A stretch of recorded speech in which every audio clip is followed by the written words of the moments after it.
Yeah, underwater hockey is my favorite sport. When you tell people that you play underwater hockey, they're like no one knows what it is. I really like doing sports, but typically it needs to be something where I am chasing something, kicking someone, doing. And it's neat to get that opportunity to meet new people, and a lot of them are very interesting. Jimmy, sit. So since I started playing, I've probably been to about 3 tournaments a year, and so I've been playing for about 10, 11 years. So most of the time, the standard team is 6-on-6. The standard tournament will be 6-on-6, and then there's 10 players that are allowed to be in the water at a time, and 4 of them will be in the sub box. And then it's in water subbing, so you sub into the sub box, and then your replacement comes out of the sub box. Sticks are short; they're about the length of a butter knife, and they're made of wood and plastic. I think the puck's about 4 pounds. It's got a lead weight in it, so it looks like the size of a hockey puck with a lead weight inside of it. My now husband introduced me to the sport. We were dating, and I love to swim. I was a swimmer all my life, but I hate snorkels. So I said I would go one time, just once. And 8.5 years later, I'm still playing, but really enjoyed it.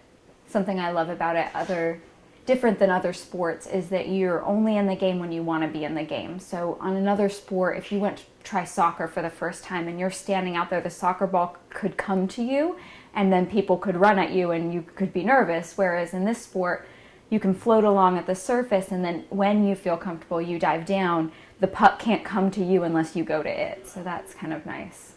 Self-choosing. For underwater hockey, you need to know how to swim pretty well and use a snorkel well and dive. Besides the kind of the technical aspects of positioning and knowing where to be and knowing what's happening at any given time, which I'm still not very good at.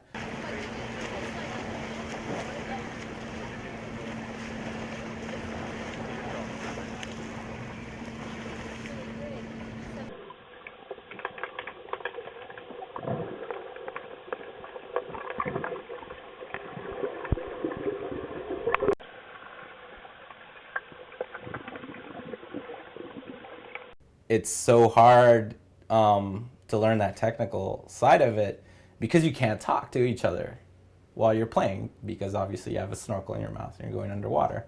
So it's been hard for me, even though I know how to play soccer and I can follow the game well, to catch on a lot of the nuance of the game, a lot of the more technical aspects of positioning and where to go, because, or even, technique on passing the puck or defending, because you can't get instant feedback. If I'm playing soccer with someone, I'm teaching them, I'm like, hey, stand there, run that way, go deep, or stay here, come back.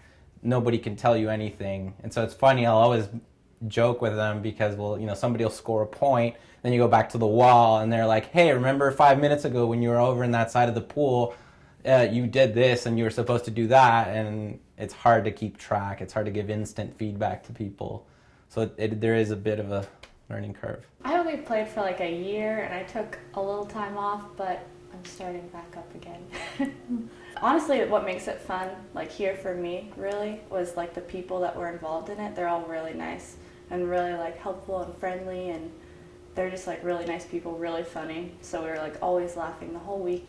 I think it's filled with great people. I find the hockey community, so when we do go to tournaments or when we travel, we often stop at underwater hockey teams. So we've played underwater hockey in Italy and Belgium and France. We've played all over. There's been a lot of team stories. So if you think about when a time, 6 years ago, that one of our players had this miracle play and people still bring it up over and over. The hand of God came out in 2006 in Minnesota. So right now, the only way it's a spectator sport is if you have windows in the sides, or if there's, which is more common in the States, you have a camera underwater.